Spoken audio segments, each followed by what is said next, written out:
If you provide services to customers, perhaps for a membership or for courses or any other kind of service that you're providing where they need to get some help from you on time to time, you need a help desk or a support ticket tool. Trying to do support on email is all right when you only have a couple of customers, maybe occasionally sending you some notice. But as you build your business, you need to keep better documentation and you need to know who sent you what. It's unfortunately, if you lose place of a email and you provide delayed support to a customer, that's not a good thing. And I know because I've been there. I've worked with ticket systems in the past at employers, and now I have an opportunity to use one here for my own business. I'm looking at a new product from WPManageNinja. It's called Fluent Support. I've got a preview version of it here I'd like to show you and introduce it to you and let you know what the deal is.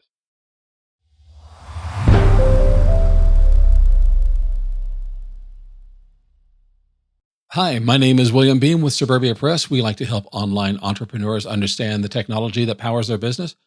Support ticket is definitely one of those things. If you're providing a membership or a course, you're going to have people who may be confused with onboarding, maybe confused with how they access their information, and you need a simple way for them to get to you. And not everybody wants to use the same thing. Some people may want to go to your support webpage. Some people may want to send you an email. And Fluent Support handles both of those. And it's got a couple of other integrations for ways that people can contact you and communicate with you for support.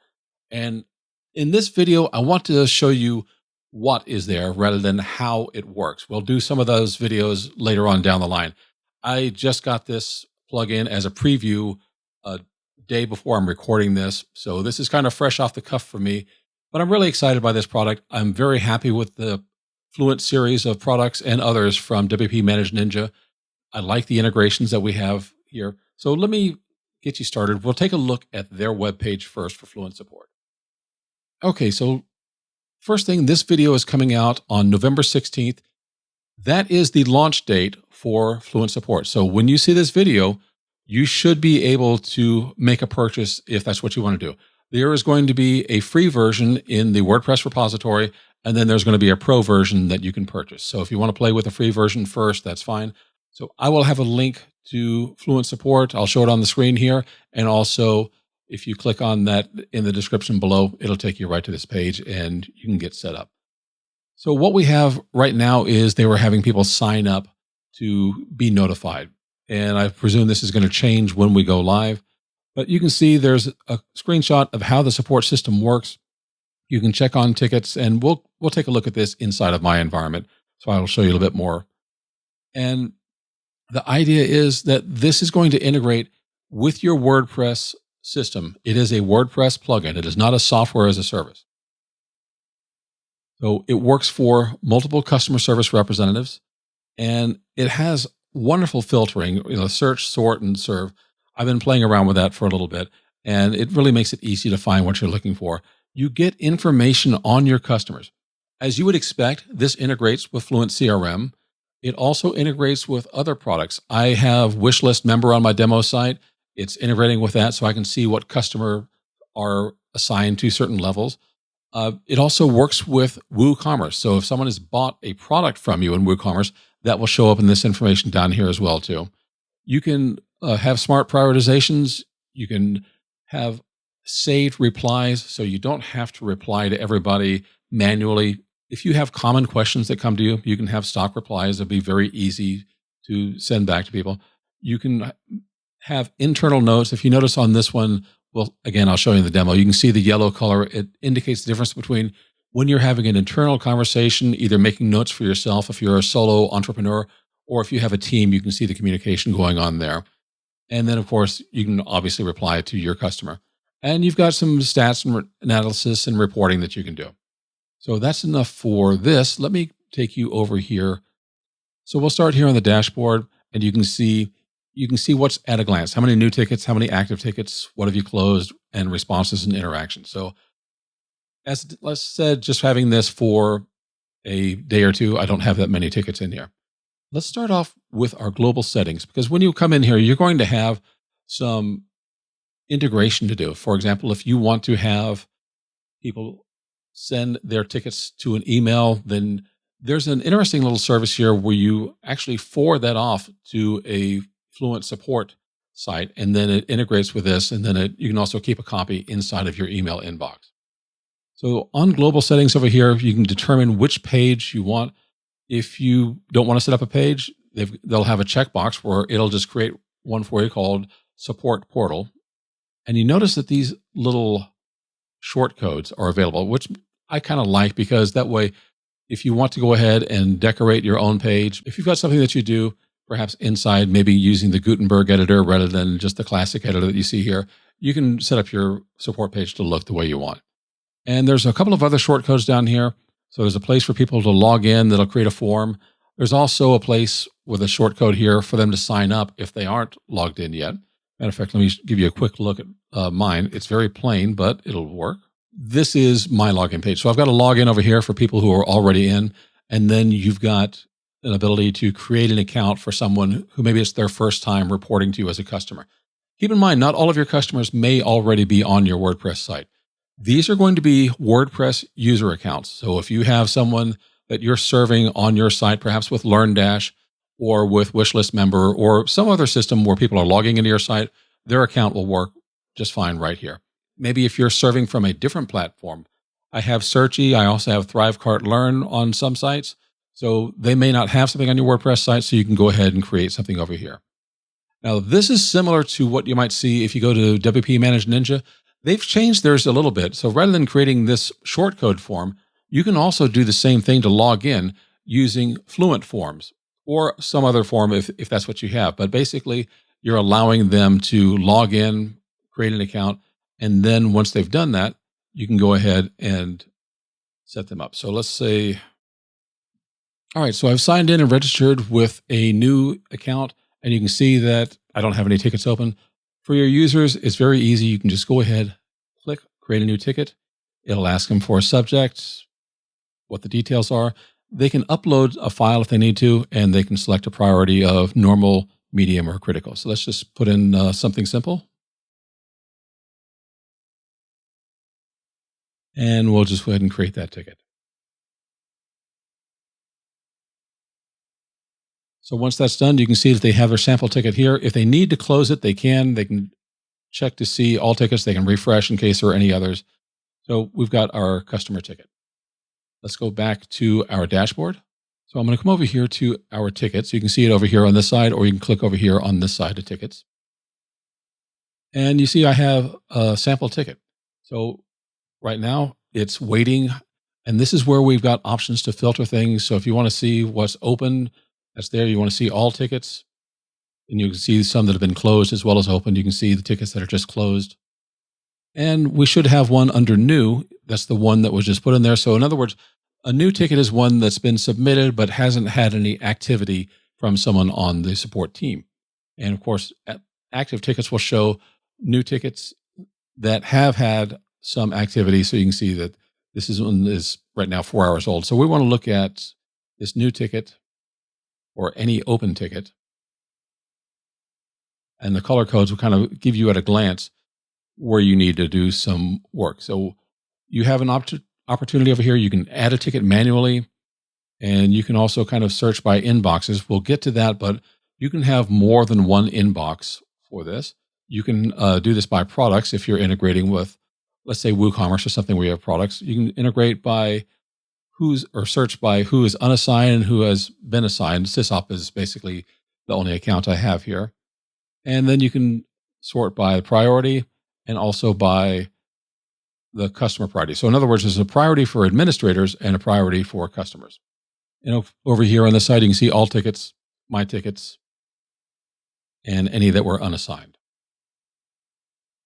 Since I'm the only one, pretty much everything's being assigned to me. So when I come in here and I click on this, it's been in pending, and you can see that there is a ticket over here.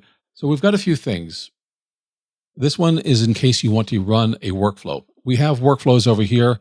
We have notes over here, and this one is to add a reply. So, for example, if I want to add a note, you'll notice this color over here. I talked about that, and you can type something in and add an internal note. You also have templates, which would be basically your saved replies. So I could go ahead and put in a saved reply if that were appropriate. And since it doesn't matter what I'm doing, I'll just go ahead and add that as an internal note. And then we can come down here if we want to and add a comment. Again, you can have your templates for your replies. And you notice that there's a search replies over here. So if things get a little long with this list, you can search for what you want to send out to them. So again, this is my only saved reply. But we also have workflows. So let me actually click over here to workflows. There are manual workflows and there are automated workflows. So for a manual workflow, I'm just going to run this. And you can see down here, that's where this reply came in. So thanks for your message. And then it's talking about integration of Flurkin with a Lorax and a self-sealing stem bolt. Not important right now, but those are examples of a manual workflow. And you can see all of your tickets over here. You can close them if need be. You can change their priority.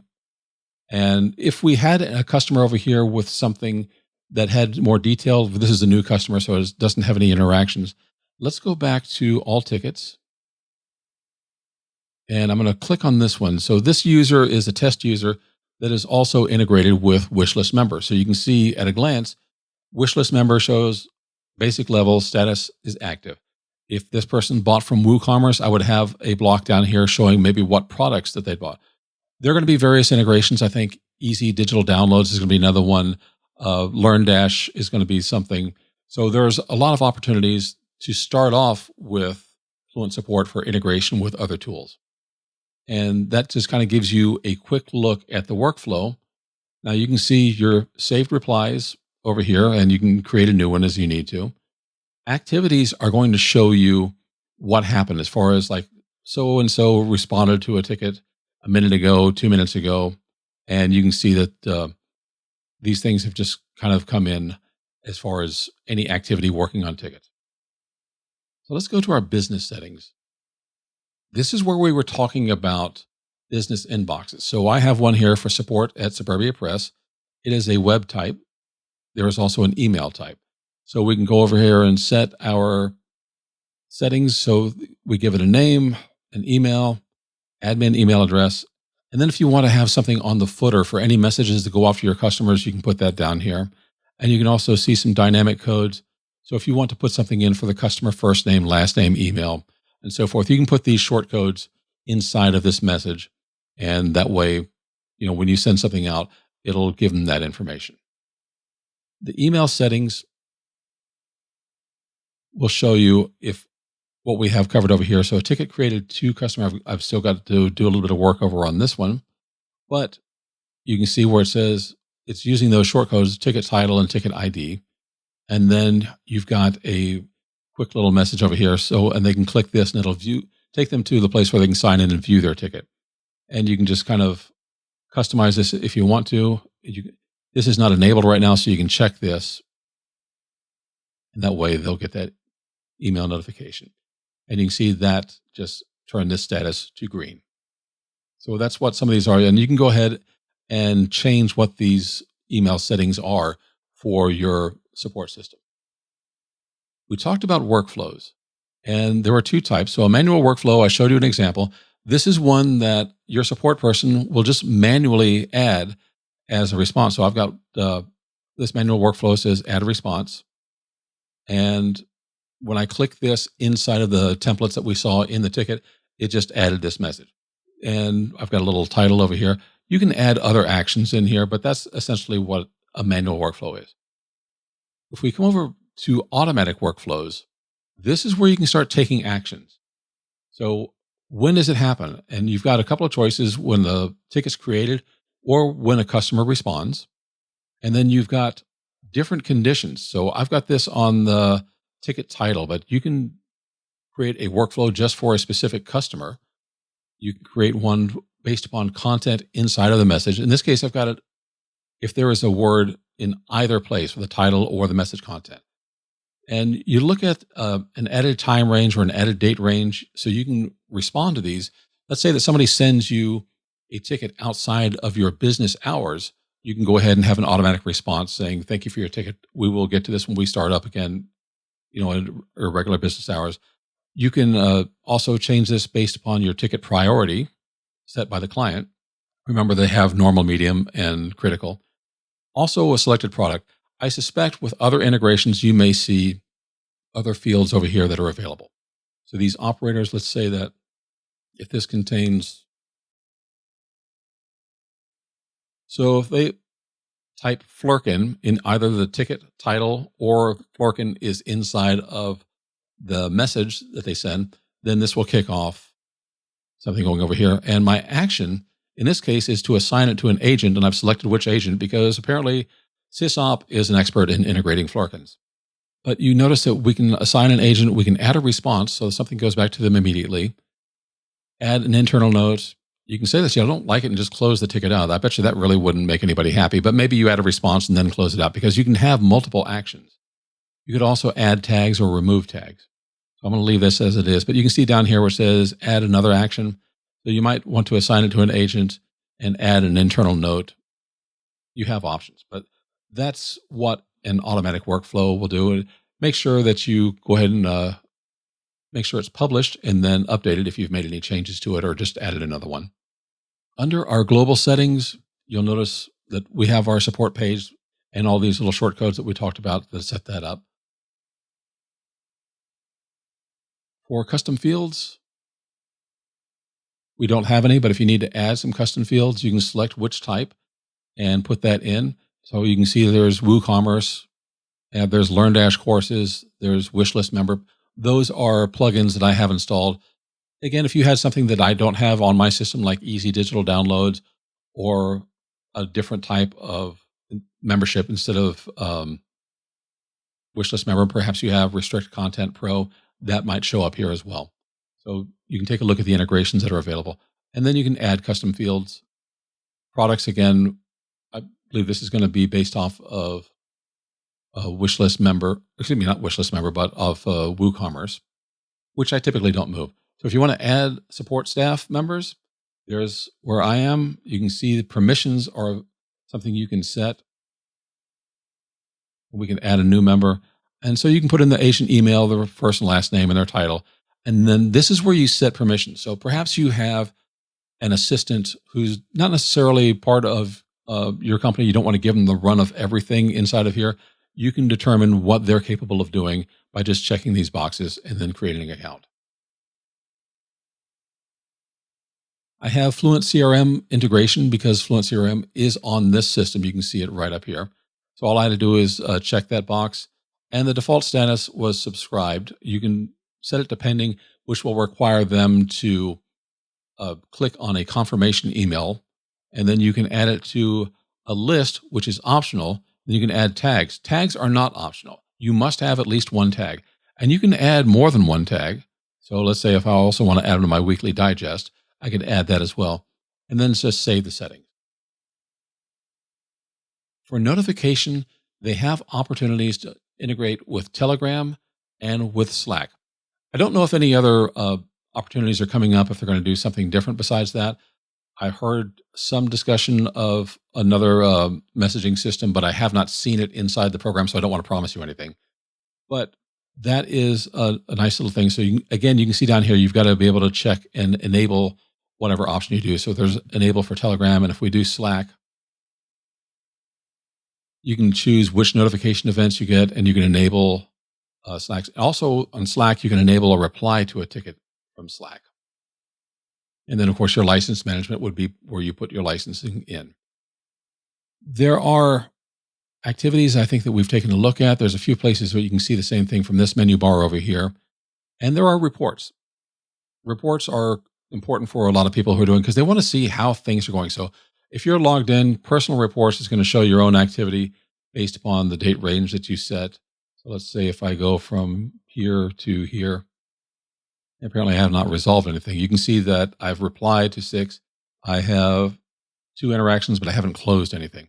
And you can see down here for the individual performance for that date range. And if I had any waiting tickets, it would let me know. The agents report is if you're looking at an overall, if you have more than one agent, and you can see what's happening. So you can see the activity that's happened on a daily basis. And it'll show you who the agents are. In this case, as I said, there's only me. This is really wonderful for me. because I have been juggling support issues on email for some of my different sites. And the problem with that is that sometimes I might neglect something if I get distracted with an issue, or if I get down my email, things get buried in email. If you don't have a really wonderful system of putting things in folders and having reminders, email wasn't designed to be a support tool. This is. Now, with that said, there are a couple of things that aren't here yet that are forthcoming. So let me grab my notes. One of the things that is forthcoming is going to be service level agreements and business hours. I mentioned that you could do an automation workflow to give a notice back to somebody if they send a message to you outside of your work hours. But I think that you're probably going to find work hours for different staff in some businesses may be different. And a lot of people who have systems like this for ticket are looking for service level agreements. So based upon the type of ticket and the priority of the ticket, they may have different service level agreements. If you don't have service level agreements with your customers, that's not going to be quite so critical. But if you have internal metrics and you say, I want all tickets answered within 24 hours, if I have all critical tickets answered within 2 hours, if those are metrics that you're looking for, then I'd say service level agreements are something that's going to be important to you. And you want to see if you're meeting your internal goals, even if it's not something contractually stated with the customer. So I've spoken with the folks at WPManageNinja that is on the drawing board. This is their first tool coming out publicly. They have been using this internally and with some select clients for about 10 months. So it's a well-tested system, but service level agreements are going to be something that'll be coming forward. The other thing that I was looking at was something for self-help articles or knowledge-based articles. That is not in this system, and it's not planned to be in this system. However, the folks at WPManageNinja have told me that their intention is to integrate with existing tools that do knowledge base. So there are tools that are WordPress plugins that can handle knowledge base. I know I have two different tools. I don't know if this is going to be on the list. One of them is a tool called Better Docs. Another one is a tool called Looped In. And I don't know that either one of those are the ones that they may have, but the plan is that they will integrate with different tools for knowledge base and self-help articles, much like they're integrating with other tools to give you information about your customers. So they're integrating with their own tool with Fluent CRM. They're integrating with LMS systems. They're integrating with BuddyBoss is on their integration list, and also membership plugins like Wishlist Member and Restrict Content Pro. So integrations are the way I prefer to do things. I would rather choose best of breed tools and integrate with them rather than have an all-in-one system. So that's the plan for this. All right. So you're probably wondering, what is this going to cost you? As of the announcement today, this is available on a lifetime deal. And they did the same thing with Fluent CRM. And they said it's probably going to be similar to Fluent CRM. So let me bring you over to that page. And you can see the pricing over here. They've already gone past their lifetime deal with Fluent CRM. I was fortunate enough to get in on the lifetime deal for Fluent CRM. That is, in my mind, the best way to go. And when I bought it, I already had another tool that I was using. I kind of bought it to hedge my bets. Well, it turns out the other tool blew up in my face and I got horrible support from the company. And I switched things over to Fluent CRM. Much better tool, much better service and support. I'm glad that I got the lifetime deal. And as Fluent CRM has grown, it just had its 1-year anniversary last month. They've added things to the tool. It has improved. It has become a much more useful, much more valuable CRM service for me. I am suspecting that Fluent Support is going to be the same. And trust me, I want to buy this. So here's what the pricing is. For one site, lifetime deal, $99. For 5 sites, lifetime deal, $299. And for 50 sites, $599. Now, that's what I know of right now. It hasn't gone live as the time that I'm recording this, so things are subject to change. If you are seeing this while the lifetime deal is on, that is the best price that you're going to get. My coupon code will not be active during the lifetime deal. If you're seeing this video after the lifetime deal may have ended and expired, then you can use my coupon code, which is the same as my last name, Beam, and that will give you a 20% discount off of whatever the current pricing is at that time. My recommendation is if this is something that looks good to you and you're confident that it's going to grow and add the other things, as their other products have, if you look at Fluent Forms and if you look at Fluent CRM, those tools have grown and they've had new features and services added to them. I have every expectation that the same thing will happen with Fluent CRM because I've already heard of future plans that are coming forward with it. So if this is something that looks good to you, it's going to help you with your business, I would recommend getting in on the lifetime deal while you can. If you see this video after the lifetime deal has expired, and there's no date that I know of when it will expire, but if it does expire, so that's something businesses need to do so they can have annual recurring revenue. That's why Fluent CRM you now see as an annual license. So when it expires, you'll be paying every year. I still think the pricing for Fluent CRM is actually very good compared to a lot of competitive services. I suspect that we're going to see the same thing with Fluent Support. I was taking a look at Freshdesk and some of the other tools that are out there in comparison. They're not offering a lifetime deal, and they are charging per seat. In other words, every user is going to pay a license fee to them to use it. And that's rather common in this industry. That's not the case here. You buy the plugin, you don't have to pay for the additional users. So the lifetime deal is going to be your best offer. But even if this is something you come across after the lifetime deal is over, take a look and compare the price of what's available. Because when you start adding on different seats, you're paying more and more for every person that you add on. And that's not the case here. So I hope this was helpful for you. I am happy to be one of the folks who can announce Fluent Support is available as of November 16th, 2021. And I would love your feedback. If you have questions, please let me know in the comments below. What features do you like? What features would you like to see inside of Fluent Support? And I'm curious to see how things grow, but it is something I've been waiting for. They've announced that they were working on this a couple of months back. They have been using this for WPManageNinja support, and a couple of other companies have been helping them out and testing it. So it's a well-tested product that's coming out. And one of the things I liked is the fact that even though people were begging, saying, give me Fluent Support, they're saying, we're not ready yet, which means that they didn't rush this to market. Not only have they been developing this for more than a year, they've been testing it and using it on their own business. They wanted to make sure that everything was right before releasing it. So I think you can have confidence that this is a well-tested tool and it's handling service for WPManageNinja, which has got several products out there, and it's doing exactly what they want it to do. So check it out, see if it's right for you. And if you click the link below, I will get a small commission, but also I'm going to be doing some more videos on how you can use Fluent Support, and I'll be happy to help you out with anything that I can. If you like this video, please go ahead and click the like button. That tells YouTube we did something right. I would love it if you would subscribe. You'll see more videos as I put them out on Fluent Support and other tools for online entrepreneurs. And finally, click the notification bell. You get notified the next time another video comes out. Thank you so much. I'll see you in the next video.